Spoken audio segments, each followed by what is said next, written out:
Y ubicamos por suerte a Nilda Eloy, una mujer muy valiosa de la ciudad de La Plata, que es una de las poquísimas sobrevivientes de ese campo de concentración, el infierno. La fui a ver a La Plata, fue muy gentil y accedió a que la entrevistara, primero en forma informal, tomamos un café y charlamos un rato largo, después aceptó que la filmemos, y con eso elaboramos un documental que se llama El infierno de Nilda, y ese documental fue proyectado en decenas de escuelas de nuestra ciudad. Algo hablábamos hace un rato de lo macro y de lo micro, ¿no? Nos preocupamos porque un montón de muchachos y de chicas que ahora tienen 15, 16, 17 años conocieran desde un relato en primera persona de qué había pasado en el corazón del centro de Avellaneda. Recién después, la justicia desde La Plata llegó con Nilda Eloy, que ya había estado con nosotros ahí revisando, pero hubo que guardar el secreto porque tenía que ser Nilda Eloy la primera vez que entrara ahí. Ahí estaba el valor de su reconocimiento. Y estuvimos recorriendo y reconociendo incluso la sala de torturas que existía dentro de la brigada para los detenidos desaparecidos. Había otra sala de torturas para los presos comunes, en un primer piso. Hoy, o hasta hace poco, pieza dormitorio personal del segundo jefe de la brigada. Yo entré a ese cuarto. Camita, placar, una mesa para comer en privado. Bueno, eso era en esa época la sala de tortura para los presos comunes, un primer piso, reconocido en esa recorrida que yo hice por un preso común de la época, porque esa recorrida la hice con Nilda Eloy y con un ex preso común del lugar. Por lo tanto, ese día pudimos chequear esas dos salas de torturas que funcionaban ahí. Nilda Eloy, cuando entró ahí, con todas las dudas del mundo, como le pasa a cualquier ex detenido desaparecido que entra por primera vez al lugar donde estuvo alguna vez sin poder ver, tocaba y sentía más que veía. Casi se desmaya cuando entendió que estaba entrando a donde a ella la habían torturado, a ella y a tantos amigos. Y ahí, con esto quiero decir nomás que hay una historia larga de investigación en esta ciudad, y uno de los focos ha sido justamente ese lugar, la brigada, como se conoce en nuestra ciudad, como se ha conocido siempre, la brigada de Avellaneda, por más que el nombre formal era Brigada de Lanús, y ahora es la de Loma de Zamora, le cambiarán el nombre, pero ahí funcionó el infierno, y esa es para nosotros la brigada de Avellaneda, sencillamente donde tuve Checolás como jefe en alguna época. ¿Alguna pregunta más? Mira, hace poco, por suerte, digamos, ¿no? Yo tuve 10 años preso, digamos, ¿no? Por la política, por pertenecer al ejército revolucionario del pueblo, digamos, ¿no? Y tu hermano, tu papá, tu hermano, fue mi defensor junto con Ortega Peña, digamos, ¿no? A mí no quiero saber, porque se muere Videla. Me acuerdo de la causa, se muere Videla. Pero estos asesinos desarmados, digamos, se llevan los secretos a la tumba, aparentemente, porque ¿qué pasa con los 400 niños o compañeros que no se sabe dónde están, digamos, todavía, digamos, ¿no? Pues se Pablo Yonto es un abogado, un compañero de Santucho, defensor de Santucho, se recorrió todo, como el mayo, todo, y no lo pudo encontrar, o sea, y no hubo siquiera...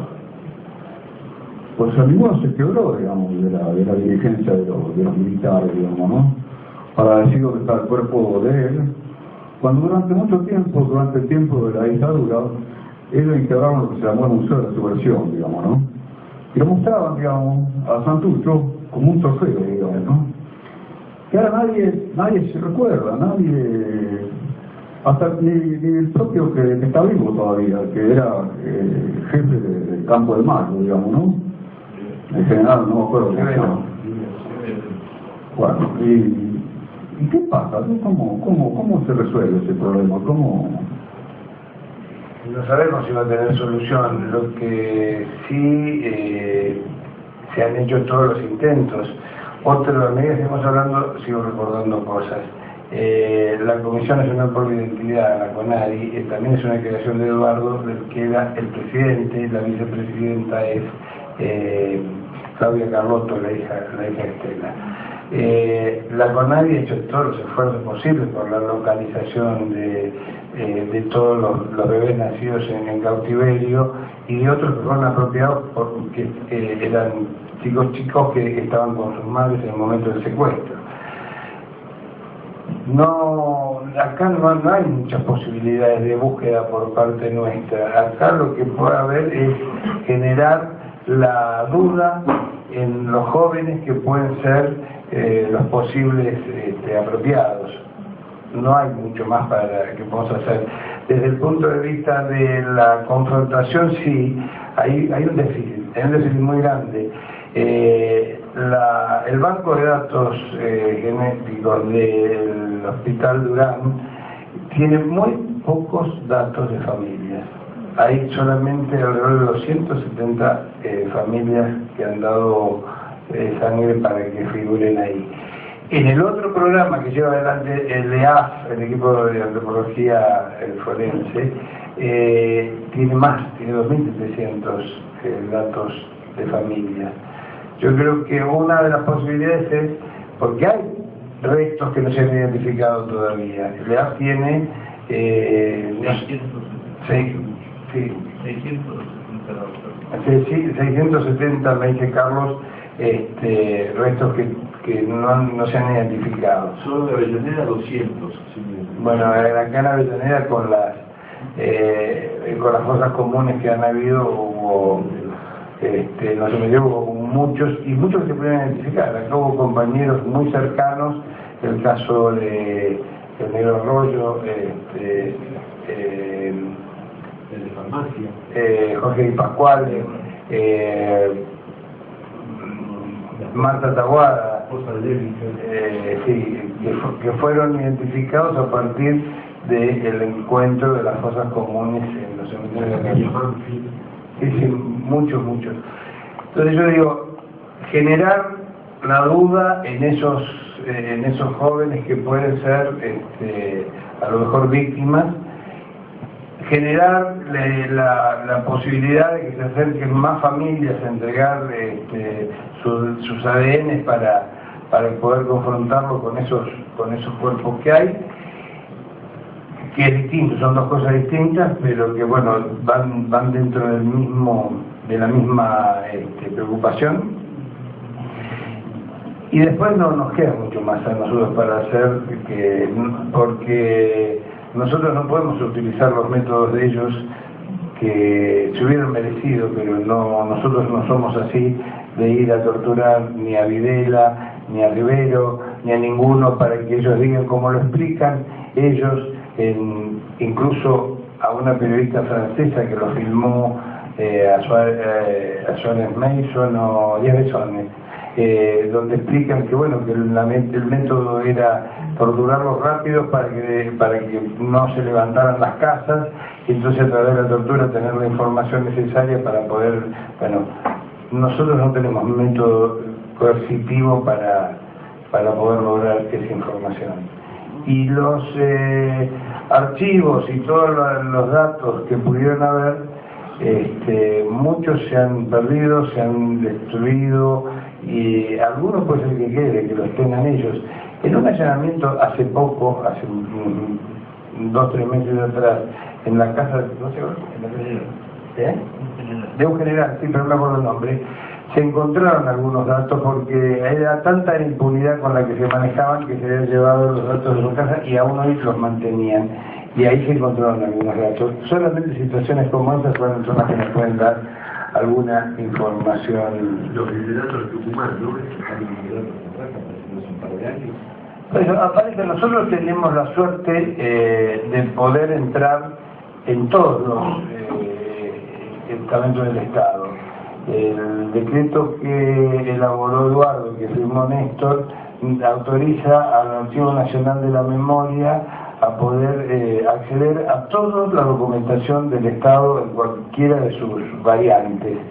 Y ahí hemos sacado muchísima información y hemos conseguido detectar a muchos represores que no estaban identificados, pero han borrado muchísimo.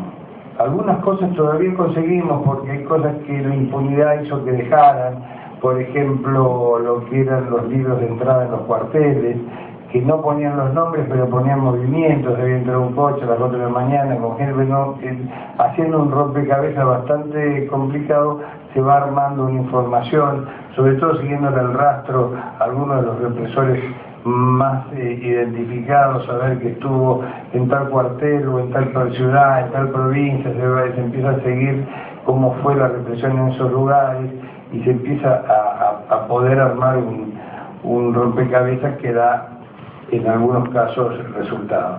Pero esto es un esfuerzo en todos. Les contaba antes de ingresar a este salón que estuve hace poco en Casilda dando unas charlas con los compañeros allá y que me preguntaban qué se podía hacer porque ellos tenían a los represores caminando por la calle y que hacían la denuncia y los jueces no hacían nada porque eran los cómplices de antes y los cómplices de ahora. Bueno, eso es únicamente la presión popular puede llegar a tener algún tipo de éxito para modificar esa situación. Y para lo otro que decíamos antes, lo mismo, no hay otro. ¿Puedo decir algo? No, quería relacionar con todo esto, que estuve hace 3 meses hablando con 2 compañeros de derechos humanos, uno que es Bobo, y el otro, emocionalmente los nombres me acuerdan. Y decían que en un libro de Fernando López, que escribió Saludos a Bandor, se había desclasificado un documento de la CIA que este investigador Fernando López había dicho que la CIA lo había encomendado a Bandor que lo asesinara, ¿no es cierto?, a Diego Mascachis, y por consiguiente, bueno, todo lo sucedido quizá hizo en la real, y pasaron 47 años, ¿no es cierto?, para que esto llegue a conocimiento público, ¿no?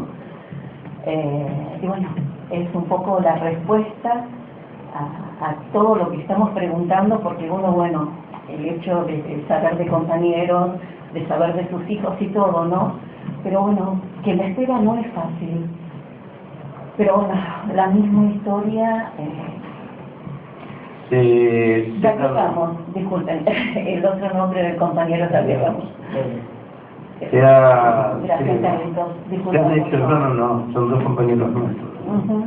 Se ha trabajado mucho, hay mucho esfuerzo que no se ve, que no se sabe. Por ejemplo, atrás del grupo del grupo forense que hace la mayor parte de investigaciones y demás, hay un acuerdo interministerial. Está el Ministerio de Justicia, está el Ministerio de Salud Pública, está Cancillería y está el grupo de antropólogos forenses, que son los que trabajan, y se necesita francamente la confluencia de todo el poder de estos ministerios, los de Cancillería para que las ciudades de frontera toquen muestras de sangre, Salud Pública para hacerla bien y depositarlo en los lugares que corresponde, Justicia para tener su depósito, ellos mismos los antropólogos para analizar, y lo que no pueden analizar acá, como el caso por ejemplo de la plata de la Cacha, donde quemaban cadáveres, y todo esto mandarlo a Estados Unidos, que tienen métodos más sofisticados que han permitido descubrir algunos nombres y algunas personalidades. Otro método nosotros no tenemos como historiador, porque no son nuestros métodos, y tenemos que tener en cuenta que el último decreto de la dictadura fue el de quema de archivos. Quizá algo se haya salvado, pero lo que se salvó y que nos aparece por ahí cada tanto, y es un beneficio, es que el Estado produce tanto papel como ustedes ni se imaginan. Entonces cuando busca que detengan a esta persona, tiene que dar recurso a toda la Marina, a toda la Aeronáutica, a todo el Ejército, a toda prefectura, a toda Gendarmería, las policías provinciales y las policías federales, de que cuando aparezca este tipo, y de tanto papel por ahí queda flotando alguno. Y en base a esa hojarasca de denuncias que han dado dando vueltas por ahí, se consiguen a veces armar situaciones y descubrir cosas. Otras veces se descubren archivos, como el caso de La Plata, hoy en día Comisión Provincial de la Memoria. Ese fue un archivo entero que apareció y que nos ha servido a nosotros de muchísimo. Ellos son, con respecto a nosotros que somos el archivo, ellos son la Comisión de la Memoria, y somos los interlocutores de los mismos hechos. Nosotros tenemos las denuncias de los familiares y ellos tienen la denuncia policial. Entonces a veces juntando todo eso también van apareciendo cosas, ¿no? Son las dos miradas desde los distintos lados del mostrador, ¿no? Bueno. Yo, perdón, quería hacer un comentario.